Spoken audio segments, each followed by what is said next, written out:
Hello everyone, എല്ലാവർക്കും Pathways അക്കാദമിയുടെ daily news അനാലിസിലേക്ക് സ്വാഗതം.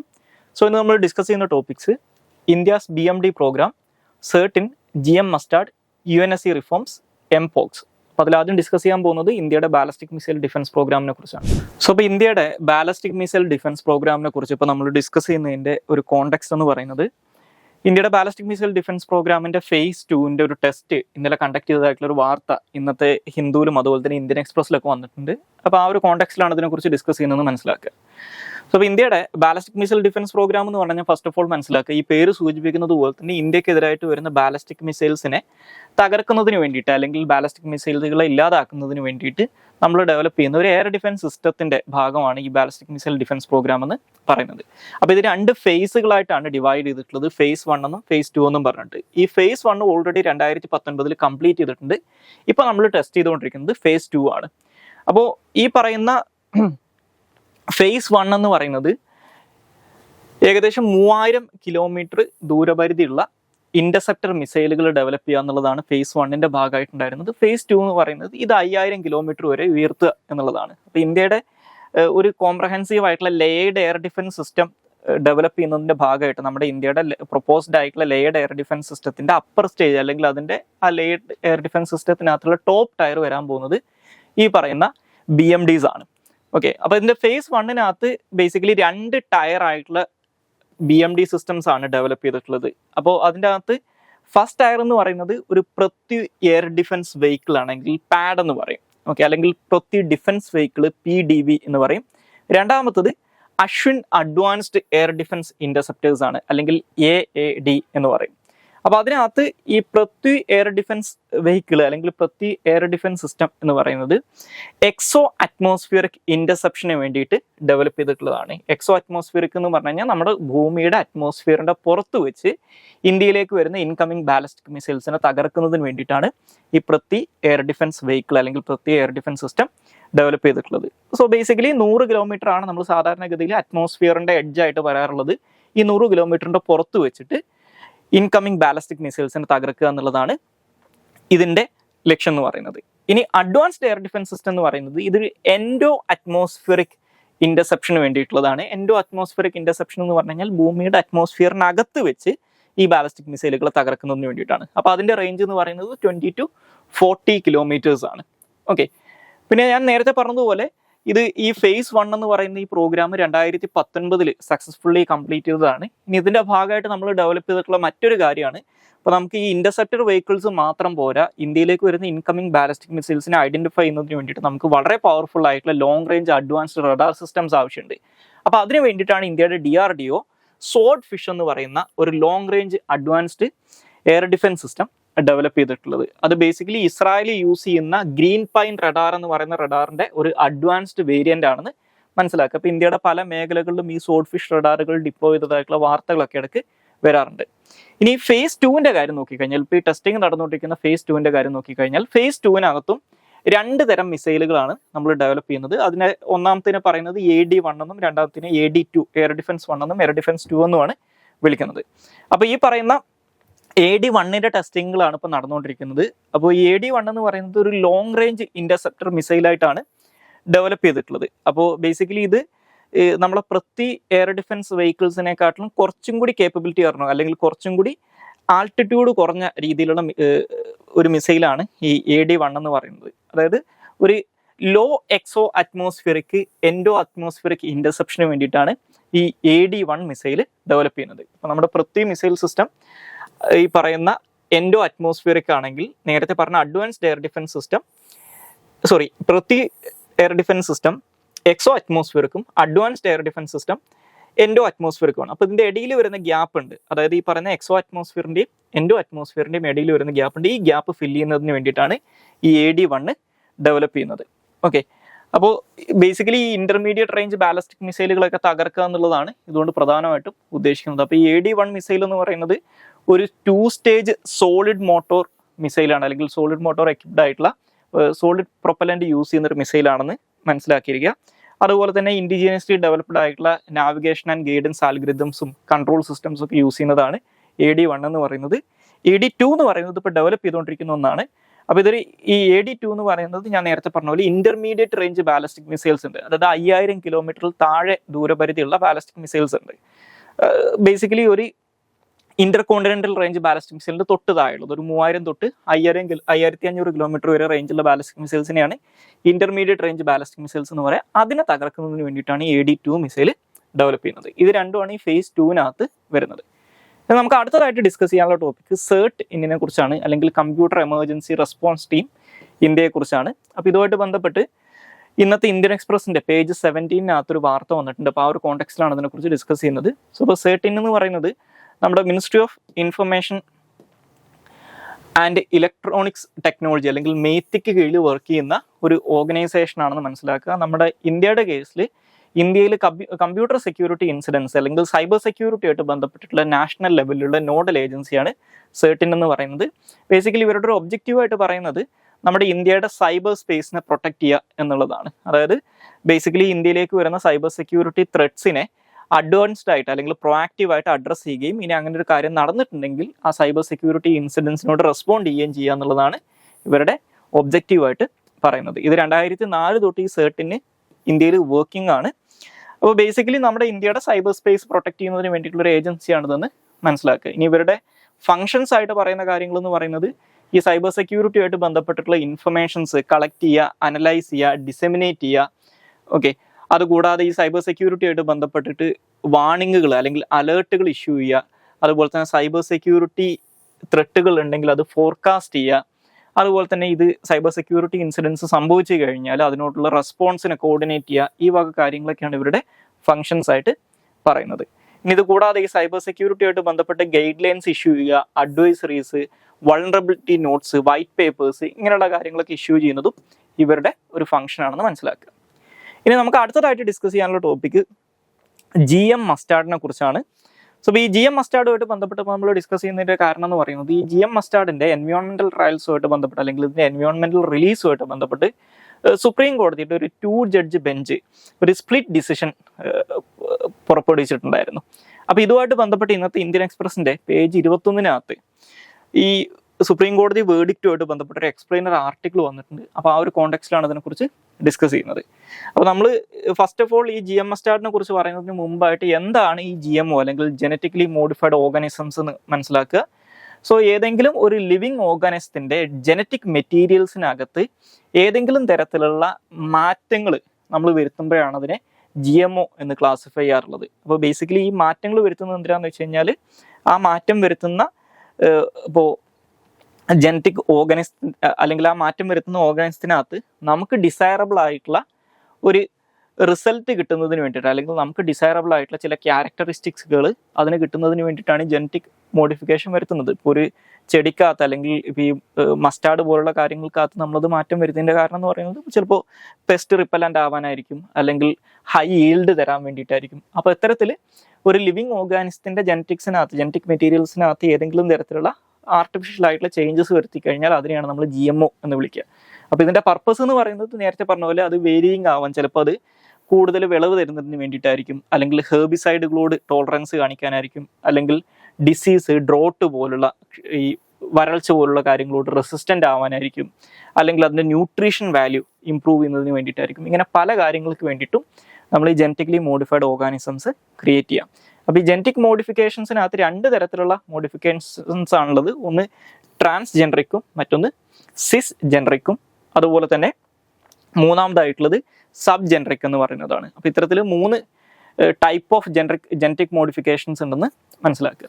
ഇനി GM മസ്റ്റാർഡിൻ്റെ കേസ് നോക്കിക്കഴിഞ്ഞാൽ ഈ GM മസ്റ്റാർഡ് അല്ലെങ്കിൽ ദാര മസ്റ്റാർഡ് ഹൈബ്രിഡ് DMH11 എന്ന് പറയുന്നത് ഡൽഹി യൂണിവേഴ്സിറ്റി ഒരു ഗവൺമെൻറ് ഫണ്ടഡ് പ്രൊജക്റ്റിലൂടെ ഡെവലപ്പ് ചെയ്തിട്ടുള്ളതാണ്. അപ്പോൾ ബേസിക്കലി അവർ ചെയ്തത് എന്താണെന്ന് വെച്ച് കഴിഞ്ഞാൽ നമ്മുടെ ഇന്ത്യൻ മസ്റ്റാർഡ് വെറൈറ്റി ആയിട്ടുള്ള വരുണ എന്ന് പറയുന്ന ഒരു മസ്റ്റാർഡ് വെറൈറ്റി ഉണ്ട്. ഓക്കെ, അതിനെ ഈസ്റ്റ് യൂറോപ്യൻ വെറൈറ്റി ആയിട്ടുള്ള ഒരു ഏർലി ഹീര എന്ന് പറയുന്ന മറ്റൊരു വെറൈറ്റി ഉണ്ട്. ഓക്കെ, അതിന് രണ്ടിനെയും മിക്സ് ചെയ്തിട്ടാണ് ഈ DMH11 എന്ന് പറയുന്ന GM മസ്റ്റാർഡ് നമ്മൾ ഡെവലപ്പ് ചെയ്തിട്ടുള്ളത്. അപ്പോൾ ഇതിൻ്റെ അഡ്വാൻറ്റേജ് എന്ന് പറയുന്നത് ഇതിൻ്റെ ഈൽഡ് കൂടുതലാണ്, അതുപോലെ തന്നെ കെമിക്കൽ ഹെർബിസൈഡ്സിനോട് ഇവർ റെസിസ്റ്റൻ്റ് ആണ് എന്നുള്ളതാണ് ഇതിൻ്റെ അഡ്വാൻറ്റേജസ് ആയിട്ട് പറയുന്നത്. ഇനി നമ്മുടെ ഇന്ത്യയിൽ ഇത്തരത്തിൽ ജനറ്റിക്കലി മോഡിഫൈഡ് ആയിട്ടുള്ള ഓർഗാനിസംസ് എൻവയോൺമെന്റിലേക്കൊക്കെ റിലീസ് ചെയ്യുന്നതിന് മുമ്പ് ഇത് വലിയ രീതിയിലുള്ള പ്രശ്നങ്ങൾ ഉണ്ടാക്കും എന്നുള്ളതുകൊണ്ട് തന്നെ ഇതിന് കൃത്യമായിട്ട് റെഗുലേറ്റ് ചെയ്യുന്നതിന് വേണ്ടിയിട്ട് ഒരു ബോഡി ഉണ്ട്. അതാണ് ജനറ്റിക് എഞ്ചിനീയറിംഗ് അപ്രൈസൽ കമ്മിറ്റി അല്ലെങ്കിൽ GEAC എന്ന് പറയുന്നത്. സോ നമ്മുടെ ഇന്ത്യയിൽ union ministry of environment, forest and climate ചേഞ്ചിന്റെ കീഴിൽ പ്രവർത്തിക്കുന്ന ഒരു ഓർഗനൈസേഷനാണ് ഈ GEAC എന്ന് മനസ്സിലാക്കുക. സോ ഞാൻ നേരത്തെ പറഞ്ഞതുപോലെ ജനറ്റിക്കലി എഞ്ചിനീയർഡ് ആയിട്ടുള്ള അല്ലെങ്കിൽ ജനറ്റിക്കലി മോഡിഫൈഡ് ആയിട്ടുള്ള ഓർഗാനിസംസ്, അതുപോലെ തന്നെ പ്രൊഡക്ട്സ്, ഇതിനെയൊക്കെ എൻവയോൺമെന്റിലേക്ക് റിലീസ് ചെയ്യുന്നതുമായിട്ട് ബന്ധപ്പെട്ടിട്ടുള്ള പ്രൊപ്പോസലുകൾ അസസ് ചെയ്യാനും അതിന് പെർമിഷൻ കൊടുക്കാൻ അല്ലെങ്കിൽ അത് ഡിനൈ ചെയ്യാനും റെസ്പോൺസിബിൾ ആയിട്ടുള്ള ഒരു ഏജൻസിയാണ് GEAC എന്ന് പറയുന്നത്. ഈവൻ ഫീൽഡ് ട്രയലുകൾ കണ്ടക്ട് ചെയ്യുന്നത് വരെ, എക്സ്പെരിമെന്റൽ ആയിട്ടുള്ള ഫീൽഡ് ട്രയലുകൾ കണ്ടക്ട് ചെയ്യണമെങ്കിൽ വരെ ഇവരുടെ പെർമിഷൻ ആവശ്യമാണ്. ഇനി ഇത് കൂടാതെ ഈ ഇന്ത്യയുടെ എൻവയോൺമെന്റൽ പ്രൊട്ടക്ഷൻ ആക്ട് അനുസരിച്ച് പ്യൂണിറ്റീവ് ആക്ഷൻസ് എടുക്കാൻ അല്ലെങ്കിൽ ശിക്ഷണ നടപടികൾ സ്വീകരിക്കാനുള്ള അധികാരവും ഇവർക്കുണ്ടെന്ന് മനസ്സിലാക്കുക. സോ ഇനി GEACയുടെ ഒരു കോമ്പോസിഷൻ പറഞ്ഞു കഴിഞ്ഞാൽ ഇതിനെ ഹെഡ് ചെയ്യുന്നത് ഒരു സ്പെഷ്യൽ സെക്രട്ടറി ആയിരിക്കും അല്ലെങ്കിൽ ഒരു അഡീഷണൽ സെക്രട്ടറി ആയിരിക്കും. ഈ സെയിം മിനിസ്ട്രിക്കകത്തുള്ള ഒരു സ്പെഷ്യൽ സെക്രട്ടറിയോ അല്ലെങ്കിൽ ഒരു അഡീഷണൽ സെക്രട്ടറി ആയിരിക്കും. അതുകൂടാതെ ഡിപ്പാർട്ട്മെന്റ് ഓഫ് ബയോടെക്നോളജി എന്നുള്ള ഒരു റെപ്രസെൻറ്റേറ്റീവ് ആയിരിക്കും ഇതിൻ്റെ ചെയർ എന്ന് പറയുന്നത്. ഇപ്പം നിലവിൽ ഇതിനകത്ത് 24 മെമ്പേഴ്സാണ് ഉള്ളത്. ഇവരെല്ലാ മാസവും ഇത്തരത്തിലുള്ള അപ്ലിക്കേഷൻസ് റിവ്യൂ ചെയ്യുന്നതിന് വേണ്ടിയിട്ട് മീറ്റ് ചെയ്യണമെന്നും പറയുന്നുണ്ട്. സോ ഇനി നമുക്ക് അടുത്തതായിട്ട് ഡിസ്കസ് ചെയ്യാനുള്ളത് UNSC റിഫോംസിനെ കുറിച്ചാണ്. അപ്പോൾ ഈ UNSC റിഫോംസ് അല്ലെങ്കിൽ യുണൈറ്റഡ് നേഷൻസ് സെക്യൂരിറ്റി കൗൺസിൽ റിഫോംസിനെ കുറിച്ച് ഇപ്പോൾ ഡിസ്കസ് ചെയ്യുന്നതിൻ്റെ ഒരു കാരണം എന്ന് പറയുന്നത് ഇതുമായിട്ട് ബന്ധപ്പെട്ട് ഒരു വാർത്ത ഇന്നത്തെ ഹിന്ദുവിൻ്റെ പേജ് 12 വന്നിട്ടുണ്ട്. അതായത് നമ്മുടെ ഇന്ത്യനെ റെപ്രസെൻറ്റ് ചെയ്തുകൊണ്ട് യുണൈറ്റഡ് നേഷൻസിലെ അംബാസിഡേഴ്സ് ആയിരുന്ന ചില ആൾക്കാർ ഈ UN സെക്യൂരിറ്റി കൗൺസിൽ എക്സ്പാൻഷനകത്ത് വലിയ പ്രോഗ്രസ് ഒന്നുമില്ല എന്ന് പറഞ്ഞിട്ടുള്ള ഒരു സ്റ്റേറ്റ്മെന്റ് അല്ലെങ്കിൽ ഒരു കാര്യം പറഞ്ഞതായിട്ടുള്ള ഒരു വാർത്തയാണുള്ളത്. അപ്പോൾ ആ ഒരു കോണ്ടെക്സ്റ്റിലാണ് ഇതിനെക്കുറിച്ച് ഡിസ്കസ് ചെയ്യുന്നത് മനസ്സിലാക്കുക. അപ്പോൾ ഫസ്റ്റ് ഓഫ് ഓൾ UNSC റിഫോംസിനെ കുറിച്ച് പറയുന്നതിന് മുമ്പായിട്ട് എന്താണ് യുണൈറ്റഡ് നേഷൻസ് സെക്യൂരിറ്റി കൗൺസിൽ എന്ന് മനസ്സിലാക്കുക. So United Nations security council എന്ന് പറയുന്നത് യുണൈറ്റഡ് നേഷൻസിന്റെ പ്രിൻസിപ്പൽ ഓർഗൻസ് ആയിട്ടുള്ള 6 ഓർഗൻസ് ഉണ്ട്. ആ 6 പ്രിൻസിപ്പൽ ഓർഗൻസിൽ ഒന്നാണ് ഈ UN സെക്യൂരിറ്റി കൗൺസിൽ എന്ന് പറയുന്നത്. അപ്പോൾ 1945 UN നിലവിൽ വരുന്ന സമയത്ത് അന്നുണ്ടായിരുന്ന അന്ന് തൊട്ടേയുള്ള ഒരു പ്രധാനപ്പെട്ട ഓർഗനാണ് UNSC എന്ന് പറയുന്നത്. യുണൈറ്റഡ് നേഷൻ സിസ്റ്റത്തിനകത്ത് ഏറ്റവും പവർഫുൾ ആയിട്ടുള്ള ബോഡി ആയിട്ട് പറയാറുള്ളത് UN സെക്യൂരിറ്റി കൗൺസിലിനെയാണ്. അപ്പോൾ ബേസിക്കലി ഈ UN സെക്യൂരിറ്റി കൗൺസിലിന്റെ പ്രധാനപ്പെട്ട ഒരു ഒബ്ജക്റ്റീവ് എന്ന് പറയുന്നത് ഇന്റർനാഷണൽ പീസ് ആൻഡ് സെക്യൂരിറ്റിനെ മെയിൻറ്റെയിൻ ചെയ്യുക എന്നുള്ളതാണ്. ഇതിന്റെ കോമ്പോസിഷൻ എന്ന് പറയുന്നത് 15 മെമ്പേഴ്സാണ് UN സെക്യൂരിറ്റി കൗൺസിലിനകത്തുള്ളത്. ഈ 15 മെമ്പേഴ്സിൽ 5 മെമ്പേഴ്സ് പെർമനന്റ് മെമ്പേഴ്സാണ് അല്ലെങ്കിൽ സ്ഥിരാംഗങ്ങളാണ്. അവരെയാണ് നമ്മൾ P5 എന്ന് പറയാറുള്ളത്. അതാണ് ഈ പറയുന്ന യൂറോപ്പിൽ നിന്നുള്ള റഷ്യ, ഫ്രാൻസ്, അതുപോലെ ബ്രിട്ടൻ, അതുപോലെ നോർത്ത് അമേരിക്കയിൽ നിന്ന് അമേരിക്ക, പിന്നെ ഏഷ്യയിൽ നിന്ന് ചൈന. ഈ 5 രാജ്യങ്ങളാണ് P5 എന്ന് പറയുന്നത്. അപ്പോൾ ഈ P5 വരാനുള്ളൊരു കാരണം എന്ന് പറയുന്നത് ഈ UN ഫോം ചെയ്യുന്ന സമയത്ത്, ഈ യുണൈറ്റഡ് നേഷൻസ് ഫോം ചെയ്യുന്ന സമയത്ത്, ഇത് ബേസിക്കലി സെക്കൻഡ് വേൾഡ് വാർ നടക്കുന്ന സമയത്ത് അലൈഡ് പവേഴ്സിന്റെ, അതായത് നാസി ജർമ്മനിക്കെതിരായിട്ട് ഫൈറ്റ് ചെയ്തുകൊണ്ടിരുന്ന അലൈഡ് പവേഴ്സിന്റെ ഒരു ഇനീഷ്യേറ്റീവായിട്ടാണ് UN വരുന്നത്. അപ്പോൾ സെക്കൻഡ് വേൾഡ് വാറിനകത്ത് വിജയിച്ചിട്ടുള്ള ഈ അലൈഡ് പവേഴ്സ് തന്നെയാണ്, അലൈസിന്റെ ഭാഗമായിരുന്ന ഈ 5 രാജ്യങ്ങൾ തന്നെയാണ് സെക്യൂരിറ്റി കൗൺസിലിന്റെ പെർമനന്റ് മെമ്പേഴ്സായിട്ട് മാറുന്നത്. ഇനി ഇത് കൂടാതെ ഇതിനകത്തൊരു 10 അഡീഷണൽ മെമ്പേഴ്സും കൂടി ഉണ്ട്. ഈ 10 മെമ്പേഴ്സിനെ വിളിക്കുക നോൺ പെർമനന്റ് മെമ്പേഴ്സ് എന്നാണ്. ഇവരെ നമ്മുടെ റീജിയണൽ പാർട്ടിസിപ്പേഷൻ ബേസിക്കലി ഒരു റീജിയണൽ ബാലൻസ് മെയിൻറ്റെയിൻ ചെയ്തുകൊണ്ടാണ് UN ജനറൽ അസംബ്ലി ഇലക്ട് ചെയ്യാറുള്ളത്. 2 വർഷത്തേക്കാണ് ഈ നോൺ പെർമനന്റ് മെമ്പേഴ്സിനെ ഇലക്ട് ചെയ്യാറുള്ളത്. അപ്പോൾ അതിനകത്ത് ഇവർക്കിടയിലുള്ളൊരു വ്യത്യാസം എന്താണെന്ന് വെച്ച് കഴിഞ്ഞാൽ ഈ പെർമനന്റ് മെമ്പേഴ്സിനുള്ള ഒരു അഡ്വാൻറ്റേജ് എന്ന് പറയുന്നത് ഇവർ സ്ഥിരാംഗങ്ങളാണ്, സ്ഥിരമായിട്ട് UN സെക്യൂരിറ്റി കൗൺസിലുള്ളതാണ്. ഈ പറയുന്ന 10 മെമ്പേഴ്സ് എല്ലാ 2 വർഷം കൂടുമ്പോഴും മാറിക്കൊണ്ടിരിക്കും. പക്ഷേ ഈ പെർമനന്റ് മെമ്പേഴ്സിന് മാത്രമുള്ള ഒരു പവറാണ് അവർക്കുള്ള അൺകണ്ടീഷണൽ ആയിട്ടുള്ള വീറ്റോ പവർ എന്ന് പറയുന്നത്. അത് ഈ സെക്യൂരിറ്റി കൗൺസിലിനകത്ത് ഒരു തീരുമാനം എടുക്കുന്നതിന് വേണ്ടിയിട്ട് ഒരു പ്രമേയം വന്നു കഴിഞ്ഞാൽ ഈ പെർമനന്റ് മെമ്പേഴ്സിൽ ഏതെങ്കിലും ഒരു മെമ്പർ അതിനെ എതിർത്ത് വോട്ട് ചെയ്താലും ആ പ്രമേയം അഡോപ്റ്റ് ചെയ്യാൻ പറ്റില്ല. ബാക്കിയുള്ള 14 മെമ്പേഴ്സും സപ്പോർട്ട് ചെയ്ത് ഒരാൾ മാത്രം എതിർത്താൽ, ഈ P5 പെടുന്ന ഒരാൾ എതിർത്ത് കഴിഞ്ഞാൽ അത് അവിടെ പാസ്സാവില്ല. അതിനെയാണ് വീറ്റോ പവർ എന്ന് പറയുന്നത്. ഇപ്പോൾ UN-ആയിട്ട് ബന്ധപ്പെട്ട് ഏറ്റവും കോൺട്രവേഴ്ഷ്യൽ ആയിട്ടുള്ള ഒരു പവറാണ് ഈ വീറ്റോ പവർ എന്ന് പറയുന്നത്. ഇനി അതുപോലെ തന്നെ UN സെക്യൂരിറ്റി കൗൺസിലിന്റെ മറ്റൊരു പ്രധാനപ്പെട്ട അധികാരം എന്ന് പറയുന്നത് ലീഗലി ബൈൻഡിങ് ആയിട്ടുള്ള റെസൊല്യൂഷൻസ് പാസ്സാക്കാൻ ഇവർക്ക് അധികാരമുണ്ട് എന്നുള്ളതാണ്. അതുപോലെ തന്നെ ഈ UN മെമ്പേഴ്സിനെ സസ്പെൻഡ് ചെയ്യാനും എക്സ്പെൽ ചെയ്യാനുള്ള അധികാരമുണ്ട്. എക്കണോമിക് സാങ്ഷൻസ് ഇമ്പോസ് ചെയ്യാം. ഒരു രാജ്യത്തിനെതിരായിട്ട് സൈനിക നടപടി സ്വീകരിക്കാനുള്ള അധികാരവും ഇവർക്കുണ്ടെന്ന് മനസ്സിലാക്കുക. അപ്പോൾ ഈ UN സെക്യൂരിറ്റി കൗൺസിലിനെ എന്തുകൊണ്ട് റിഫോം ചെയ്യണം എന്നുള്ളൊരു ചോദ്യമുണ്ട്. അപ്പോൾ അതിനുള്ള പ്രധാനപ്പെട്ട കാരണങ്ങൾ എന്ന് പറയുന്നത് ഈ UN സെക്യൂരിറ്റി കൗൺസിലിന്റെ ചില ബേസിക് ക്യാരക്ടറിസ്റ്റിക്കുകളാണ്. അപ്പോൾ ഞാൻ നേരത്തെ പറഞ്ഞു UN സെക്യൂരിറ്റി കൗൺസിലിനകത്ത് 15 മെമ്പേഴ്സ് ഉണ്ടെങ്കിലും അതിൽ 5 പേരാണ് പെർമനന്റ് മെമ്പേഴ്സ് എന്ന് പറഞ്ഞു. അപ്പോൾ UN സിസ്റ്റത്തിനകത്ത് ഏറ്റവും പവർഫുൾ ആയിട്ടുള്ളത് ഈ ബോഡിയാണ്. അപ്പോൾ അതിനകത്തുള്ള ഈ 5 മെമ്പേഴ്സാണ് അതിനെ കൺട്രോൾ ചെയ്യുന്നത്. അപ്പോൾ അങ്ങനെയുള്ളൊരു സാഹചര്യം വരുന്ന സമയത്ത് ഇത് ഹൈലി അൺഡെമോക്രാറ്റിക് ആയിട്ടുള്ളൊരു ഇൻസ്റ്റിറ്റ്യൂഷൻ ആണെന്ന് വേണമെങ്കിൽ പറയാം. കാരണം ഒട്ടും തന്നെ ബാലൻസ്ഡ് ആയിട്ടുള്ള ഒരു റെപ്രസെൻറ്റേഷൻ ഇല്ലാത്തൊരു ബോഡിയാണ് UN സെക്യൂരിറ്റി കൗൺസിൽ. കാരണം ഈ 5 പെർമനന്റ് മെമ്പേഴ്സിൽ 3 മെമ്പേഴ്സ്, അതായത് ബ്രിട്ടൻ, ഫ്രാൻസ്, റഷ്യ, ഈ 3 മെമ്പേഴ്സും യൂറോപ്പിൽ നിന്ന് ഉള്ളവരാണ്. ഓക്കെ, അപ്പോൾ നമുക്കറിയാം യൂറോപ്പിൽ ലോകത്തിൻ്റെ ടോട്ടൽ പോപ്പുലേഷനിലെ 9% യൂറോപ്പിലുള്ളത്. അപ്പോൾ ഈ 9% വരുന്ന യൂറോപ്യൻസിൻ്റെ കയ്യിലാണ് UN സെക്യൂരിറ്റി കൗൺസിലിൻ്റെ 5 സ്ഥിരാംഗങ്ങളിൽ 3 മെമ്പേഴ്സ് ഉള്ളത്. അതായത് ഏകദേശം 60% മെമ്പർഷിപ്പും ഹോൾഡ് ചെയ്യുന്നത് 9% പോപ്പുലേഷനുള്ള ഒരു റീജിയനാണ്. ഇനി അതുപോലെ തന്നെ നമ്മൾ അതിനകത്ത് US കൂടി ആഡ് ചെയ്ത് കഴിഞ്ഞാൽ അത് 80% മാറും. US കൂടി ആഡ് ചെയ്ത് കഴിഞ്ഞാൽ ലോകത്തിൻ്റെ ടോട്ടൽ പോപ്പുലേഷൻ്റെ വെറും 14% താഴെയാണ്, അല്ലെങ്കിൽ 13% ഈ യൂറോപ്പ് പ്ലസ് US പോപ്പുലേഷൻ വരുന്നത്. സോ അപ്പോൾ അവരാണ് UN സെക്യൂരിറ്റി കൗൺസിലിലെ ഔട്ട് ഓഫ് 5ൽ 4 മെമ്പേഴ്സും ഈ പറയുന്ന മേഖലയിൽ നിന്നുള്ള രാജ്യങ്ങളാണ്. ഓക്കെ, ഇനി ഈ പറഞ്ഞതുപോലെ ലോകത്തിലെ ഏറ്റവും പ്രധാനപ്പെട്ട അല്ലെങ്കിൽ ഏറ്റവും അധികം പോപ്പുലേഷനുള്ള, ലോകത്തിൻ്റെ ടോട്ടൽ പോപ്പുലേഷൻ്റെ 50% അടുത്തോളം ജനങ്ങൾ ജീവിക്കുന്ന ഏഷ്യയിൽ നിന്ന് കൂടി ഒരൊറ്റ പെർമനന്റ് മെമ്പറേ ഉള്ളൂ. അത് ചൈനയാണ്. ആഫ്രിക്ക, അതുപോലെ തന്നെ ലാറ്റിൻ അമേരിക്ക, അല്ലെങ്കിൽ ആഫ്രിക്ക അതുപോലെ തന്നെ സദേൺ അമേരിക്ക, ഈ 2 വൻകരകൾക്കും ഈ പറയുന്ന UN സെക്യൂരിറ്റി കൗൺസിലിനകത്ത് പെർമനന്റ് മെമ്പേഴ്സ് ഇല്ല. അപ്പോൾ ഒരു ലാക്ക് ഓഫ് റെപ്രസെൻറ്റേഷൻ്റെ പ്രശ്നം ഇവിടെ ഉണ്ട്. രണ്ടാമത്തത്, ഈ UN സെക്യൂരിറ്റി കൗൺസിലിലെ പെർമനന്റ് മെമ്പേഴ്സ് ആരാണെന്നുള്ളത് ബേസിക്കലി സെക്കൻഡ് വേൾഡ് വാറിൻ്റെ സമയത്തുള്ള ഒരു ജിയോ പൊളിറ്റിക്കൽ അറ്റ്മോസ്ഫിയർ ഉണ്ട്, അല്ലെങ്കിൽ ആ സെക്കൻഡ് വേൾഡ് വാറിൻ്റെ സമയത്തുള്ള ഒരു വേൾഡ് പൊളിറ്റിക്കൽ സിസ്റ്റം ഉണ്ടായിരുന്നു, അതിനെ റെപ്രസെൻറ്റ് ചെയ്യുന്ന ഒന്നാണ്. അത് ഈ കഴിഞ്ഞ 80 വർഷമായിട്ട് ഇപ്പോഴും അതിനകത്ത് ഒരു മാറ്റവും വരുത്തിയിട്ടില്ല. അപ്പം മാറിയിട്ടുള്ള ലോക സാഹചര്യങ്ങളെ അഡ്രസ്സ് ചെയ്യുന്നൊരു ബോഡി അല്ല ഇതെന്ന് പറയാം. പിന്നെ മൂന്നാമത്തെ ഒരു പ്രശ്നമായിട്ട് പറയാൻ പറ്റുന്നത് ഈ പറയുന്ന പെർമനന്റ് മെമ്പേഴ്സിനുള്ള അൺകണ്ടീഷണൽ ആയിട്ടുള്ള വീറ്റോ പവേഴ്സ് ആണ്. അതായത് UN സിസ്റ്റത്തിനകത്തുള്ള ഏറ്റവും അൺഡെമോക്രാറ്റിക് ആയിട്ടുള്ള, ഏറ്റവും ജനാധിപത്യ വിരുദ്ധമായിട്ടുള്ള ഒരു ഫീച്ചറായിട്ട് പറയുന്നതാണ് ഈ വീറ്റോ പവർ. അപ്പോൾ ഇതിനകത്തൊക്കെ മാറ്റം വരുത്തുക എന്നുള്ളതാണ് UN സെക്യൂരിറ്റി കൗൺസിൽ റിഫോംസ് കൊണ്ട് ഉദ്ദേശിക്കുന്നത്. അപ്പോൾ അതിനകത്ത് ഇന്ത്യയുടെ കേസിൽ നമ്മുടെ ഒരു ഡിമാൻഡ് എന്ന് പറയുന്നത് എപ്പോഴും ഈ UN സെക്യൂരിറ്റി കൗൺസിലിന്റെ വീറ്റോ പവർ അവസാനിപ്പിക്കണം എന്നുള്ളതിനെക്കാട്ടിലും, ഇപ്പോൾ ചില രാജ്യങ്ങളൊക്കെ പറയാറുള്ളത് ഈ വീറ്റോ പവർ ഒന്നുകിൽ നിർത്തലാക്കുകയോ അല്ലെങ്കിൽ അതിനെ റെസ്ട്രിക്ട് ചെയ്യുകയോ ചെയ്യണം എന്നുള്ളതാണ്. പക്ഷേ ഇന്ത്യയുടെ ഒക്കെ കേസിൽ നമ്മൾ പ്രധാനമായിട്ടും പറയുന്നത് ഇന്ത്യ പോലുള്ള രാജ്യങ്ങൾക്ക് കൂടി UN സെക്യൂരിറ്റി കൗൺസിലിനകത്ത് അംഗത്വം തരണം, അതായത് UN സെക്യൂരിറ്റി കൗൺസിലിനെ എക്സ്പാൻഡ് ചെയ്യണം എന്നുള്ളതാണ് നമ്മൾ പ്രധാനമായിട്ടും ഒരു റിഫോം ആയിട്ട് പറയാറുള്ളത്. അപ്പോൾ അത് ഇതുവരെ നടപ്പിലാക്കാൻ പറ്റിയിട്ടില്ല എന്ന് മനസ്സിലാക്കുക. ഇനി ഇതിനു വേണ്ടിയിട്ട് ശ്രമിക്കുന്ന ഒരു സംഘടനയുണ്ട്, അതായത് UN സെക്യൂരിറ്റി കൗൺസിലിന്റെ പെർമനന്റ് മെമ്പർഷിപ്പ് ആവശ്യപ്പെട്ടുകൊണ്ടുള്ള ഒരു 4 രാജ്യങ്ങൾ ചേർന്നുകൊണ്ട് ഫോം ചെയ്തിട്ടുള്ള ഒരു സംഘടന ഉണ്ട്. അതിനെക്കുറിച്ചും കൂടി ജസ്റ്റ് ഒന്ന് അറിഞ്ഞിരിക്കുക. അതാണ് G4 എന്ന് പറയുന്നത്. സോ ഈ G4 എന്ന് പറയുന്നത് ബ്രസീൽ, ജർമ്മനി, ഇന്ത്യ, ജപ്പാൻ എന്നീ 4 രാജ്യങ്ങളുടെ ഒരു ഇൻഫോർമൽ ആയിട്ടുള്ള അസോസിയേഷൻ ആണെന്ന് മനസ്സിലാക്കുക. ബേസിക്കലി ഈ 4 രാജ്യങ്ങളും UN സെക്യൂരിറ്റി കൗൺസിലിനകത്ത് പെർമനന്റ് മെമ്പർഷിപ്പിന് വേണ്ടിയിട്ട് ശ്രമിക്കുന്ന 4 രാജ്യങ്ങളാണ്. അപ്പോൾ ഇതിനു വേണ്ടിയിട്ടുള്ള ശ്രമങ്ങളെ പരസ്പരം സഹകരിച്ചോളാം എന്ന് പറഞ്ഞുകൊണ്ട് ഇവരുണ്ടാക്കിയിട്ടുള്ളൊരു സംഘടനയാണ് G4 എന്ന് പറയുന്നത്. ഓക്കെ, അപ്പോൾ ഈ 4 രാജ്യങ്ങളും ഏതെങ്കിലുമൊക്കെ ഒരു സമയത്ത് UN സെക്യൂരിറ്റി കൗൺസിലിനകത്ത് നോൺ പെർമനന്റ് മെമ്പേഴ്സായിട്ട് ഇരുന്നിട്ടുള്ള ആൾക്കാരാണ്. ഇനി ഈ G4 നേരിടുന്ന ഏറ്റവും പ്രധാനപ്പെട്ട വെല്ലുവിളികൾ എന്താണെന്ന് വെച്ച് കഴിഞ്ഞാൽ, ഇപ്പോൾ ഈ ഞാൻ നേരത്തെ പറഞ്ഞ പോലെ ഈ G4-നകത്ത് ആഫ്രിക്കയിൽ നിന്നുള്ള ഒരു രാജ്യവും ഇല്ല. UN സെക്യൂരിറ്റി കൗൺസിലിനകത്ത് പെർമനന്റ് മെമ്പർഷിപ്പ് ഇല്ലാത്തൊരു കോണ്ടിനെൻ്റാണ് ആഫ്രിക്ക.